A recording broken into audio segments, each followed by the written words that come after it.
Good morning, everybody. Can everybody in the back hear me? We don't apparently have a microphone for the table, so we're just going to yell at you guys for the next hour. We're going to go in the back, okay? If you can't, you can move forward. Some of us are a little timid, but or you can stay there. She just made a face like, no, I'm not moving. Okay, so this is artistic world building. We're going to start out by letting our panelists introduce themselves. How about we start from the far side? Hi, I'm Rowan North. I'm a freelance illustrator and art educator. I have a booth in the vendor's room, so if you want to check out my stuff, visit me there. Yeah, working on it right now. All right, I'm Brian Hales. I write and illustrate a lot of things. In your program booklet, in the interior front cover, there's a thing called Draw It With Me. So that's my YouTube channel. I just started it in December. So I do that, and then I also illustrate, write, and design full time. I've been doing that for a while. Illustrate American Girl and Arcana, and a bunch of other stuff. So you can check out my website. Hi, I'm Cara Stratton. I'm a digital artist, and I'm aspiring to get into the concept art industry. And I have my art in the art show, and I'll be the artist on it. And I'm the moderator for this panel. My name is Charlie Pulsipher. I am an author, copywriter, artist. I work with cardboard, and I'm also a velociraptor impersonator. I'm gonna do a raptor video.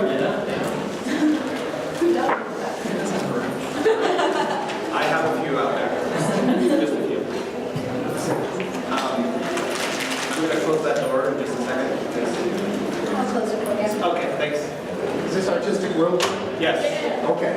Sorry, my card said maybe. Introduce yourself. Richard Russell.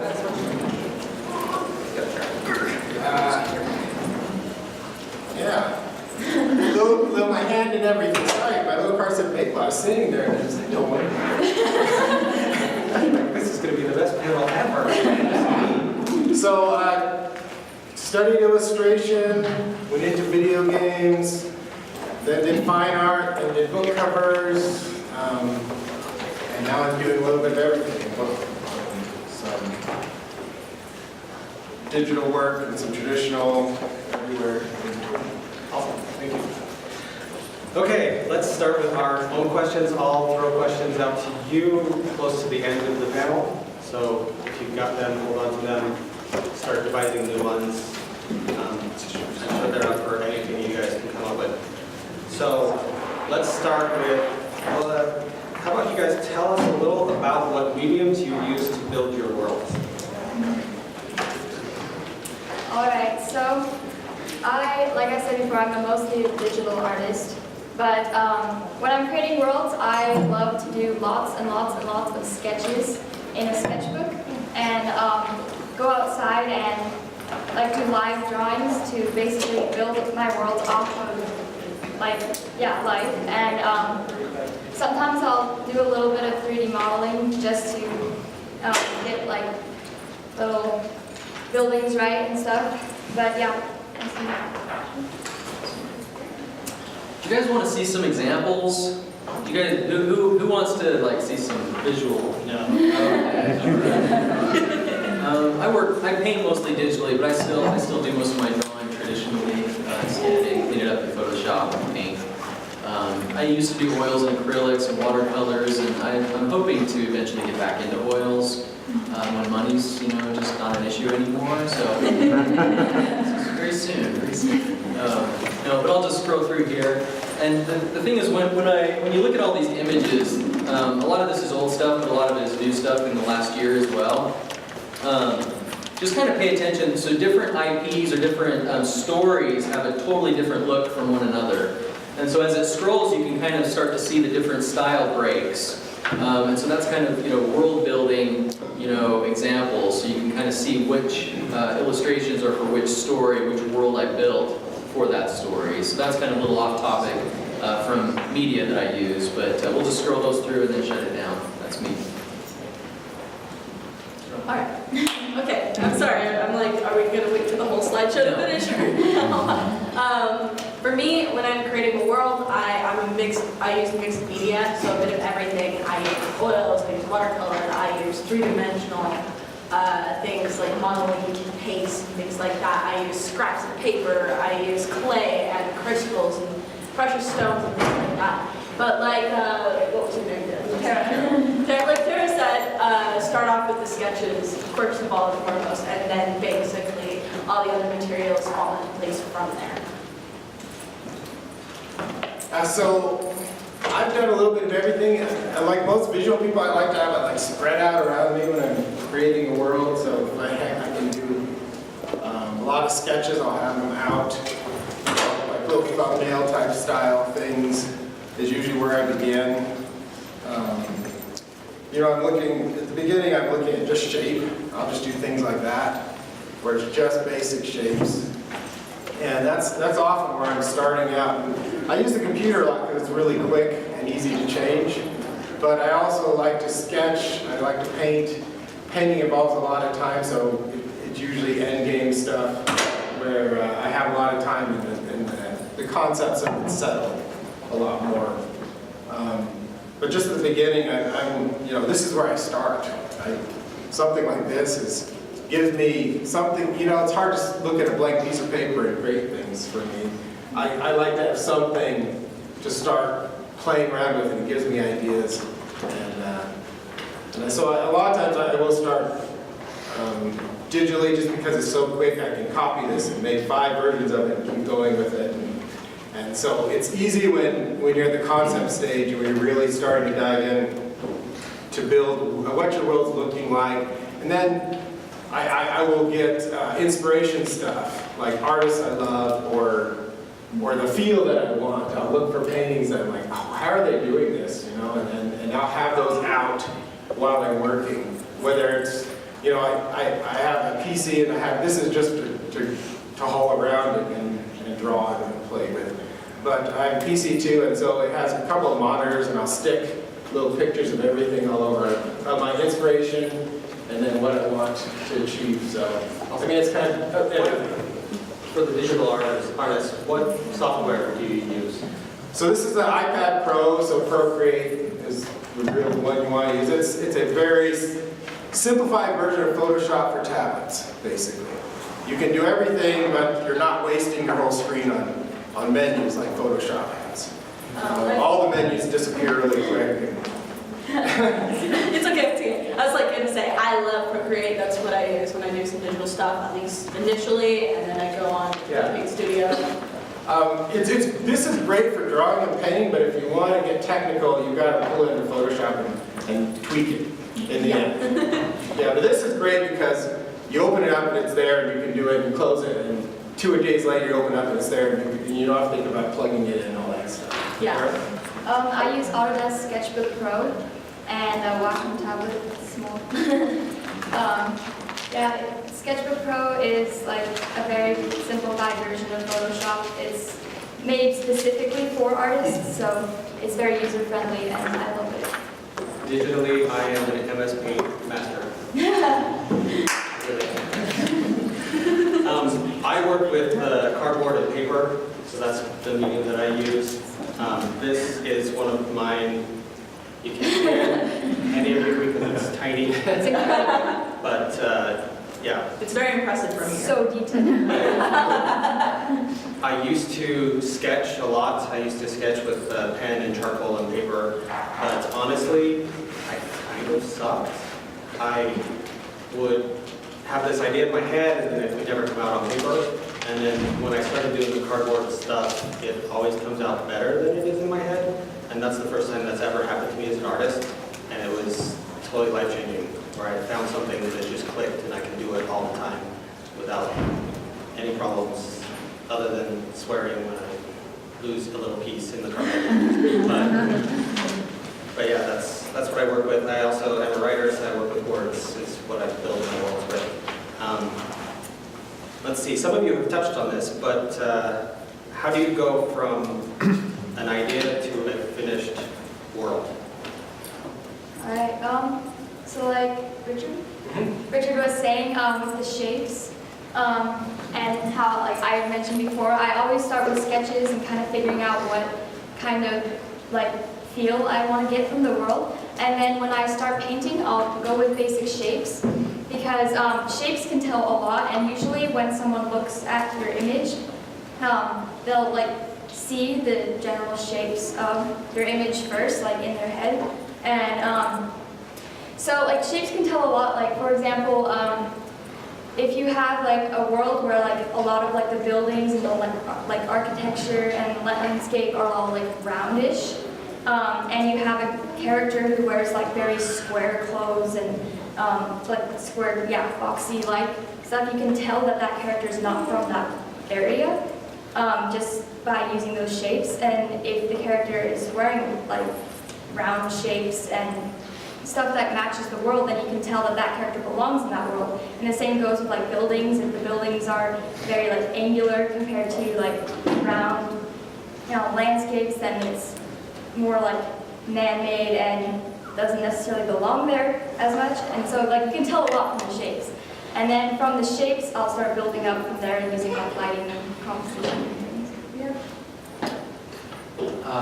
When I'm approaching, most of the stuff I do is illustrative, and so when I'm illustrating something, there's usually a script or a book kind of behind it.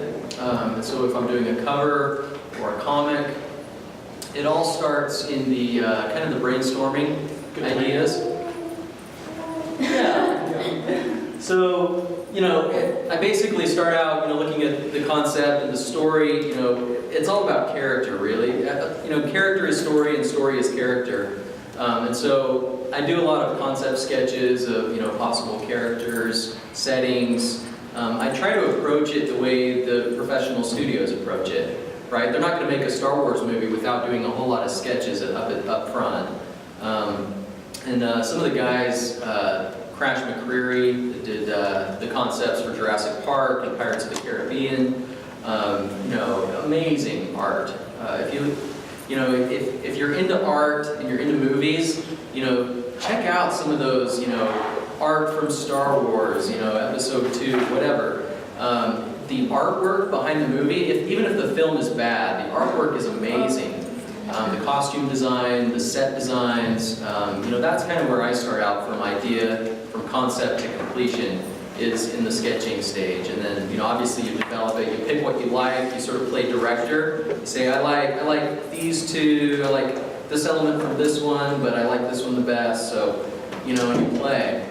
Hey, thanks so much, Dennis. Yeah. But as you can see, I do a lot of different kinds of stories, from American Girl to hardcore sci-fi and fantasy and everything in between. And it's really just whatever serves the story for me. So, if you do something that's, just costume design or something that just doesn't fit with your world, get rid of it. It's got to fit, and it's got to feel like it belongs there. Please repeat the question. I think it's trying to people.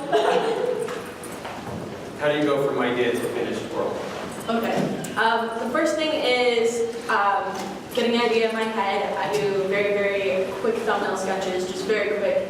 But then I do a lot of research, because the thing is even if you're doing fantasy art or trying to create a fantasy world, or you like anime or cartoons, you need those real-life references from other artists and things, and figure out what colors they use, what inspires you there. I do a whole bunch of research, kind of get a mood board together of what I want, and then I go from there. I use those. I do studies. So what studies are like smaller paintings or smaller colored drawings that are rougher, but those will give you the ideas and help you kind of like just get the details out.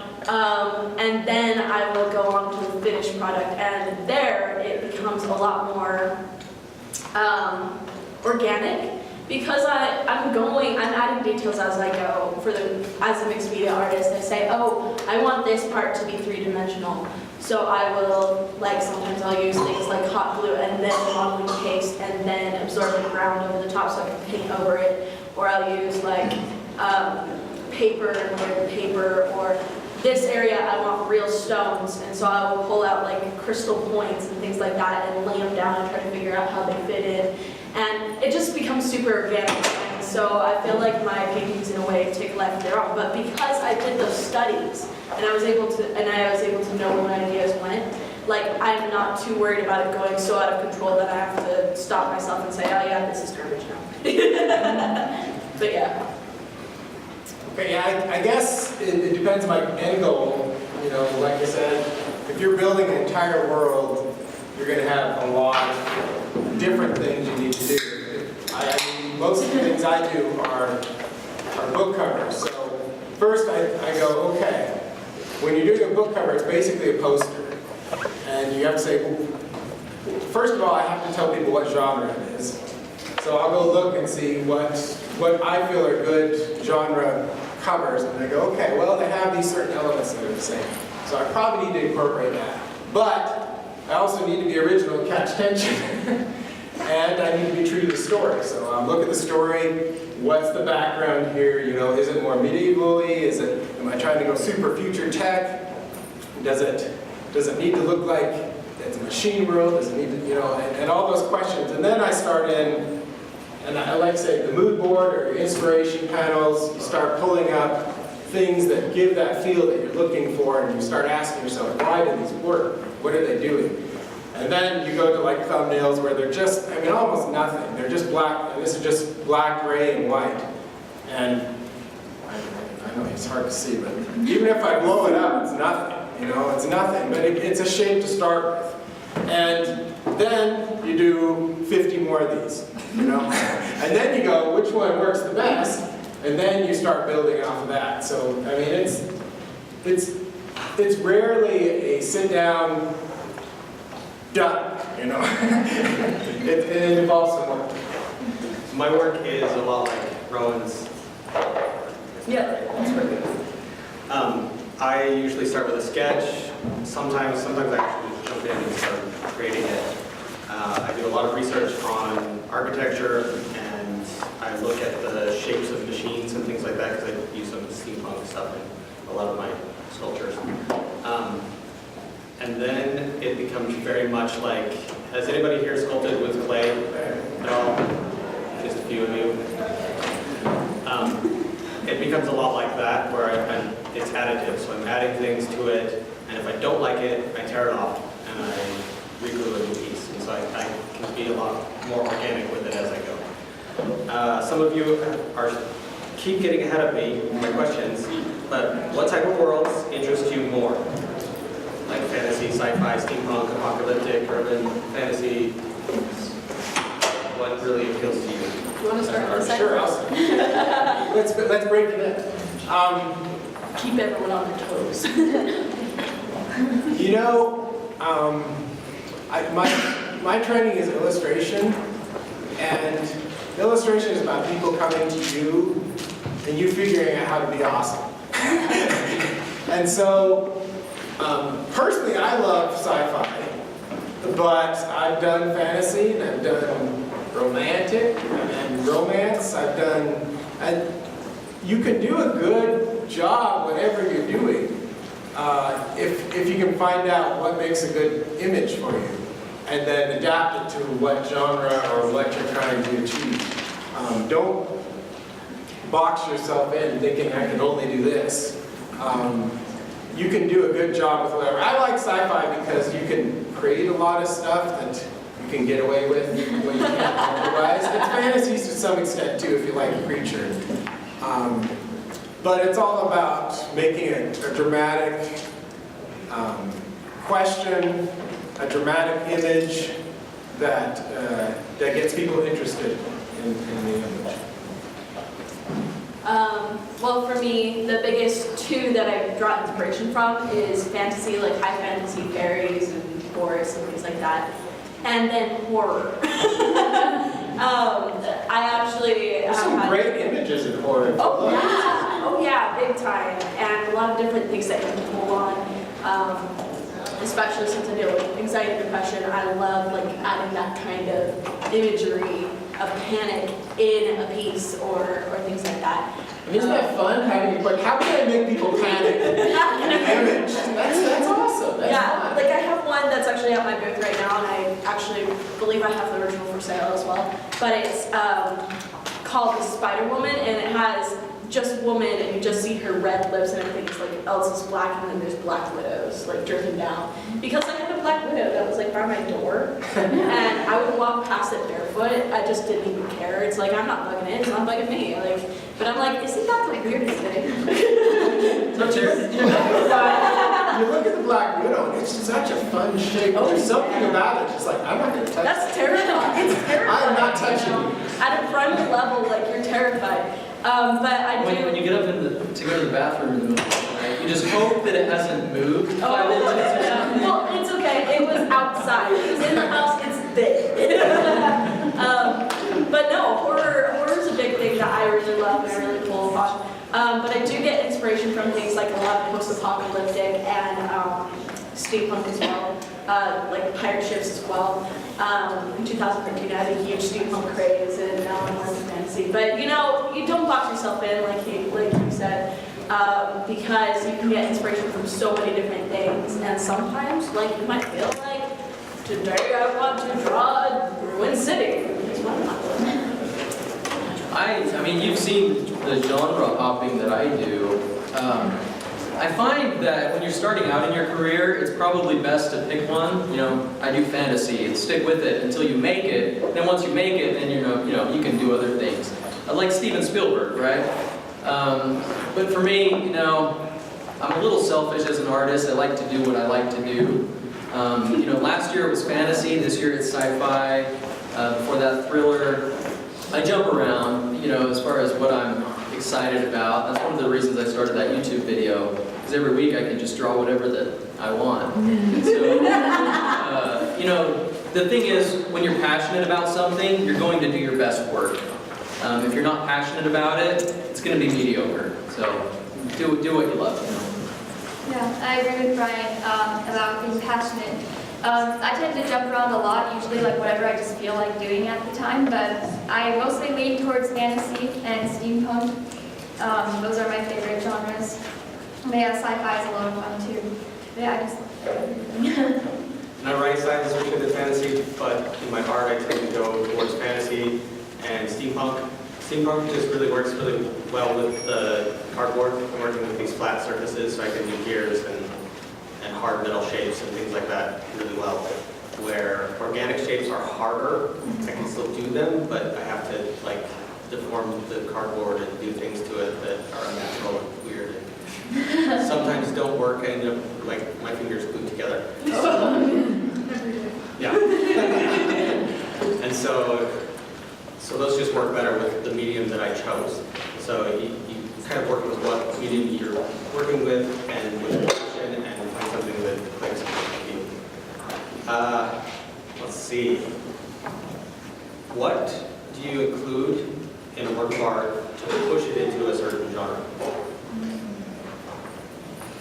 If you're doing sci-fi and you want it to be fantasy, just add trees.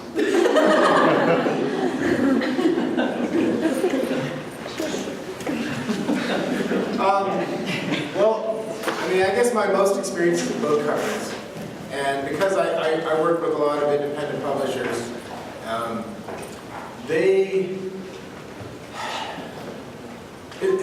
you're fighting the suits versus what you think would be most creative. You know, they want to be whatever the biggest cover is at the time. They want to copy that.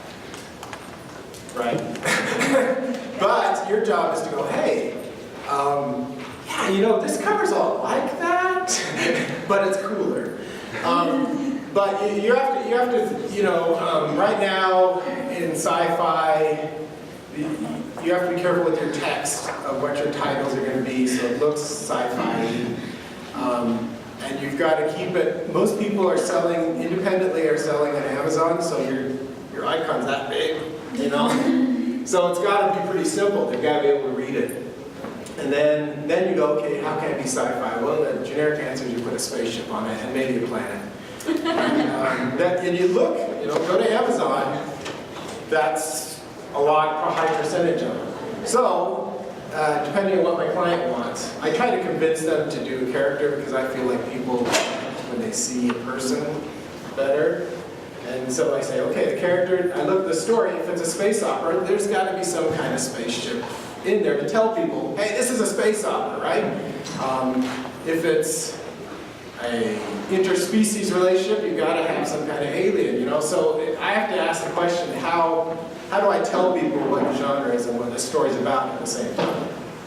You know, something that I find funny, and the question sort of just begs, I guess, this sort of illusion, but it's interesting to me how studios and publishers are always chasing the trends. Yeah. Any investor knows that don't do that. Like it's so bad to try to chase the trends, right? You have to create an amazing story, an amazing product, and people will love it. It doesn't matter what genre it's in. It's like, if you're doing a sci-fi and you want to change it to fantasy, you have to ask yourself why. Why are you changing it to fantasy? Is it to chase the trends? Because that doesn't work. And so, if you're creating a Western and you want it to be a steampunk, you got to make sure it's for the right reasons and you're not just trying to chase what seems to be popular at the moment. Because when it comes down to it, genre is really secondary. What we really care about is character and story. And so if you're telling a really good story and you're creating amazing artwork, the genre, I'm sure there's people that disagree with me, but for me it's all about story. If you tell a good story, people are going to like it. They don't care if it's fantasy or sci-fi. And I guess going back, you argue that it has to tell people the genre right off, but you have to be creative. And that's the struggle back and forth, because if you're working for someone, they have to be happy with it too. Yeah, but that's really But only you as the artist have to fight the creatives to fight. Yeah, but that's really only for book covers. Yeah, I'm talking about book covers. Yeah, because with paintings and for me, I do like big scale paintings and everything. You can do whatever the crap you want. Yeah, that's why I did fine art for so long. I could do whatever I wanted. It was great. The biggest thing for me, as far as telling what this is about, is color. If you want to say, oh, this is going to be a steampunk or pirate adventure or whatever, you're probably going to use more muted colors. You're going to use more browns. You're going to use sepia tones and things like that.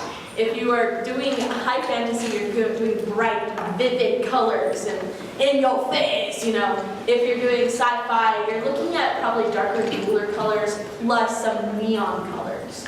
You've got your neon. You see you both nodding up there. So you have your cool blues and cool, black, and but then you also have your bright green and then the bright red because it's unnatural feeling. So honestly, when I'm doing that, you want to look at what other people or other famous artists are doing and what colors they use to kind of describe that scene. And then that's probably the best way to teach yourself, like, okay, like this is their palette, here's the palette I'll use. And that's the best way. I totally agree with Rowan. I'd say, yeah, do a lot of master studies and just researching what kind of style you want with your paintings. These days there's so many different subgenres as well. Not only is there fantasy and sci-fi, but there's diesel punk and urban fantasy. There's so many different things, and you can blend two together. So really, yeah, just do whatever you feel is best if you're working for yourself. If you're working for book covers or your clients, do what they want. But push it. Yeah. But push it. Yeah. Unfortunately, the client's always right. Yes. Yeah, the thing about a lot of independent publishers or authors that just hire you to do their book cover is a lot of times they're not educated in marketing, and they might be sentimental about their story because they spend a lot of time writing it and it has characters that they know and and love, and they want certain things to be on the cover. A lot of times I'll get a request from a client, that's not an established publisher, and it'll be very kind of sentimental, and we had these trees in our yard, and this is what I wrote in my story, and I like this pet cat, and I want that to show, but the thing is, if you have a tree and a cat on your cover, it's probably not going to sell. So No one knows, what sometimes, is this about? sometimes as the artist, you have to be like, you have to say, look, you want your book to sell, right? Sometimes you have to kind of, anyway, we're sort of getting off on a tangent. This is world building. We still have to build worlds with trees and cats. Well, you're right. The trick is, like I said, a lot of people sell on Amazon and it's this small. It's got to be fairly simple, but still tell the story. That's the challenge as an Well, artist. that's why you want to focus on color, probably. Yeah, color, shape, silhouette, all those are important. And I agree with him about the story is paramount. I do these little sculptures and I start usually doing like these little architecture. It looks like just a little cottage. But as soon as I add a little mushroom next to it, or a little flower climbing around it, then it tells a whole different story. It shifts the genre. And so you can shift genre and tell a new story. You just have to make sure that the stories blend and go well. And adding gears to steampunk to make a steampunk doesn't work unless the gears look like they're going to do something. Everything has to look like they function, that they're driving a machine, not just slapping Gears on them. Like Catwoman's ears. Yeah, exactly. Good example. Chris Nolan, Catwoman's got to have ears. Well, what do? It's a radio. Okay, then we can do it. Great cliches. There's this artist out there that goes to thrift stores and he buys these landscapes, and then he puts his own things into those landscapes. So he's like monsters and spaceships and stormtroopers and Darth Vader like fishing and things like that that are just genius because he's breaking these cliches by taking these landscapes that are normally just, oh, that's pretty, into what is happening here? They're genius. What details help make a world whole, complete? I guess it depends on the story you're trying to tell with your piece, because don't want to try and include everything. Just like try and figure out what you're trying to portray, what story you're trying to sell, and put whatever like adds to the story and adds to the story and what makes the viewer immediately go like, oh, that's what it's about, and I can see kind of what the world is like just from that one scene. One of my favorite illustrators, Justin Gerard, he actually describes it as like narrative quality. So you're not trying to tell the whole story in one picture, but you're trying to tell a story and something that keeps viewers kind of questioning. Like, oh, for instance, one of my favorites by him is one where you have a samurai girl riding on a fox, and you see the sakura blossoms above them, and there's ninja rays looking down below. And it's like, oh no, what's going to happen next? But that's just enough of the story. It's just like that small detail. Or like he did a picture of a dragon. He's like, whoop-de-doo, it's a picture of a dragon destroying buildings. And then he added a little chameleon at the bottom. And suddenly it's the chameleon reading a book and dreaming of being this great dragon, you know? But it's just those small details that give you more of a story. It gives you a focus. You know, tells people that there's more happening than what you can see, which is entirely different. You know, just doing a painting is entirely different from saying doing a graphic novel or trying to write a book, because then you have to think of a lot more. I was just going to say, if you're designing a website or if you're designing a painting, you really have to think what is of primary importance, what is secondary, and what is tertiary. Does anybody know Drew Struzan? Raise your hand if you know who Drew Struzan is. Okay, has anybody seen the covers for Indiana Jones, Star Wars, Harry Potter, Hook, the list goes on, there's dozens of covers he's done. Drew Struzan was the big Hollywood guy in the 70s, 80s, 90s. Steven Spielberg, George Lucas loved to work with him. So Drew Struzan, the collage cover from Star Wars, that came from Drew Struzan. He has the most important characters taking up the most real estate, right? So as far as world building and what you're going to portray in your illustration, even if you're doing just an interior illustration of a scene in your story, you're building a world, you're building a story, you know, what is the most important element or person or whatever, animal in this scene, you know, and make sure that the viewer knows that they're the most important. You know, what's secondary to that? What's tertiary? You know, and so as you craft your image, don't just, you know, draw something. You know, you got to think about, like, well, what's important to the story? Where's the focus supposed to be? You know, in filmmaking, they use light. You know, when Frodo is in Shelob's lair and he's walking around, everything's gray, everything's the same color. But you'll notice that wherever Frodo is, there's a higher contrast. You know, these darks and lights to bring our eyes right to Frodo, even though the whole landscape is gray. And so, you know, be aware of what's the most important element in your painting or in your scene, and hang a lantern on it. You know, make sure that that's what, you know, you can decide where your viewers are focusing. So you kind of direct the viewer's focus to wherever you want it to be. You have power. Well, I think, and like a little bit like we were talking before, you should have so much available visually, and then you cram it down to the bare minimum you possibly can. And that might be 10 elements, it might be 2, it might be 1. But within that, you've got to be able to control what is the most, what's telling the story, what's going to tell you, and as a book cover, it's an advertisement, right? So you've got to say, what's going to be the most dramatic question for this book? What's going to say as a writer, like, whoa, you know, what are those ninja mice going to do? What you know, you want to create interest. You've got to say, oh wow, that looks interesting. And so book cover-wise, that's my dramatic question. I say, how can I do that hierarchy? What is the most important thing? What's tertiary that's going to go, oh, yes, that ties into this, and that makes it really interesting. Yes. We have about 20 minutes left-ish, probably a little bit less than that.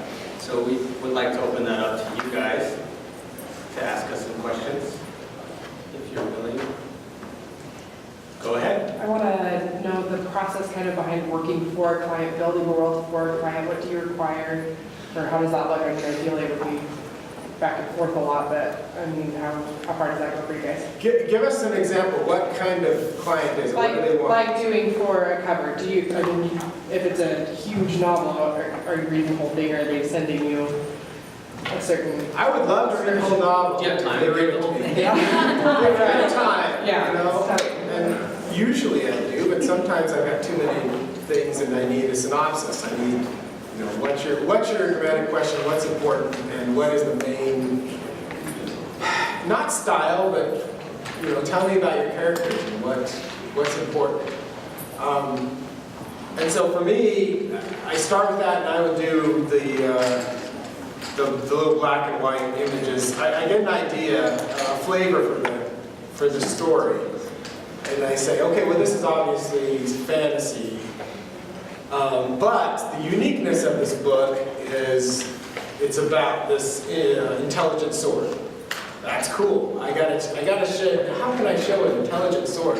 And so I start thinking, you know, would it have a face? Would it be doing something that a sword doesn't normally do? You know, and then I say, how can I create that very small, not small, simply, and tell that to me? And then I will create a billion little black and whites of ideas, and I will create a couple that I think are the best as a drawing with value. And I will send that and say, I think, and I'll tell this is why I think this works, and then they'll say, those are terrible. And I'll try again, and sometimes send the one I love back with a few others. And then it goes back and forth. Depending, sometimes they're just like, yeah, that's great. Color that up. And then you're like, oh, easy Yeah!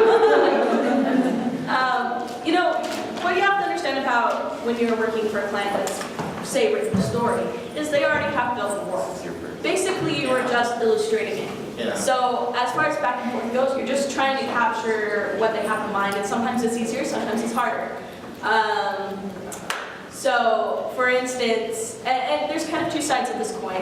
One, you have to remember if you're doing book art and book covers that you are the first thing that people see. Like they say, don't judge a book by the cover, but that's a lie. They are judging the book by the cover, and if the cover is appealing to them, they will pick it up and read it. So you are the first thing they see, you are selling that book. And so sometimes you have to include things like cliches that may not necessarily happen in the story. For instance, Harry Dresden.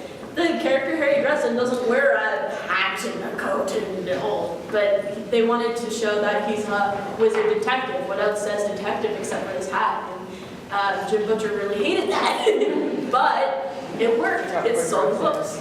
I was working for a client, I was doing the interior illustrations for it, but someone else did the cover art.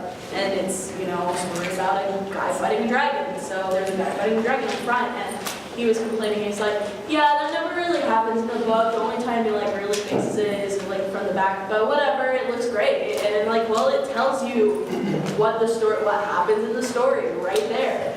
And so you kind of, that's like the extent of the world building you're doing. Everything else you try to pull from the story. If you can, read the whole book. If you can't, you know, get the Cliff Notes version run down. Know what the character looks like, know what the character's personality is like, know what your setting is. And those are the big things. Yeah, I mean, as a first step, I would say, what's the log line and the tagline for the book? You know, it's fun to get an author that, you know, is an experienced, to have them boil down an entire novel into one sentence. But that's important because then that tells you, okay, what's primary, what's secondary, what's tertiary, if everything is in that sentence, right? And so that's kind of the first step, but yeah, like they were saying, the more information you get up front, the better. You know, I'll ask an author, you know, what's their hair color, what are their eye color, you know, what are they wearing, you know, how old are they? Can't read their minds. You know, if this character is going to be on the cover, I need to know all of those things to illustrate it, right? Because it's not you know, we're not it's not a guessing game. You have to tell us what you expect, and then we do, you know, our best job portraying that. So it's getting all the information up front, not doing something and saying it to them, and you know, back and forth will kill you, and you know, you won't make enough money if you're doing that. So. And really, you're honing your people skills at this point because it really depends on the client. I've been both. I don't do my own covers because I'm not insane. And I know that there are artists who are better than me at covers out there, so I went to him and I gave him a sketch. I said, this is kind of what I want. And my covers are amazing. And we did a little bit of back and forth, but not much. He would like throw an idea at me and I'm like, yeah, do that. And then he'd send me a picture and be like, what do you think about this? And I'm like, can you corrode the metal a little bit? And he's like, oh yeah, I can do that. And so you're honing skills with these people. Some people will be just insane. They'll get caught up on the color. They're like, I don't like orange. And you're like, it's a color. You don't like orange in general, or just? And so That's why you were digital. Yeah. Oh yeah? You know, another thing is, you know, I try to include my clients every step of the process. So, you know, the best thumbnails I send them, then, you know, as I'm working on the refined sketches, the color comps, the everything. That way, you know, they can't come to me last minute. It's like, oh yeah, I don't like this. I'm like, Also, if I may, when you give a client a quote, say this quote includes first round changes. Additional rounds of changes are charged hourly at $60 an hour or whatever you charge. You know, that has saved me. You know, every year I make, you know, about 5% more over the last 20 years, and it's because of that principle. You know, just making sure they all know that up front. And because inevitably, you know, they'll get a bright idea, but you've already done a first round of changes, you know, and they want it included. They're going to pay for that, you know. Yeah, and that's what I was going to say. It depends on your client. If it's a very early author, you know, you've got to educate them a little. And there's got to be some limits. We are pretty much out of time, so one quick question. Does it depend on what mediums you use for certain, like, world building, say fantasy? Would you use watercolor, or like, I guess it sort of depends on the story, but what would appeal to most readers, depending on which medium they use in the world? Does that matter? Yes and no. It really depends on how well you do it. Yeah, and your style. Yeah, if you manage to do a watercolor that screams sci-fi, by all means. by all means. And if it's awesome, and people are going to be like, that's watercolor? then yeah, do it. I think the extraneous case would be like, if they want to look like Mulan, you might consider some, wash, sumi kind of, sumi style watercolor. And if you don't have that skill set, you might have to learn it, if that's what they want. Otherwise, Yeah, my watercolor being Subi. So, I got sumi. quick plug for yourselves, and then A what? quick plug for yourselves, where you are, what you're doing. You've got anything in the gallery? Richard Russell Art. I'm all over the place, but you can go check me out there. I'm just doing panels. I don't have anything in the show this year, but I have a few cards up here. Don't apologize. Oh wait, my website's down. That's gonna be terrible. My website will be out in a little while. Don't We're redoing the apologize. website, and I'm too much perfectionist. But don't apologize. He's doing panels. He's not just doing panels. He's doing panels. Yes, I'm doing talking on that. Sorry, that's where I'll be at. Good. You can find me, I will be at the vendor's room. I do have some of my business cards up here, and if there's not enough, then there will be some over at my table. Yeah. All right, I've got a website, my last name, halesart.com. And I also, in December, started a YouTube channel, Draw It With Me, so check it out and subscribe. If you can draw along with me. I can see the back of his card. He's doing 1 million panels. I've got like 11, so yeah, come see me again. All right, I have a couple more panels this week, and then I'm in the art show. If you want to go check that out, it's all the way on the opposite end. And I'll be in the Artist Alley all 3 days from 2:30 to 5:30 if you want to come swing by. Charlie Pulsipher. I'm in the bookstore. I'm in the gallery.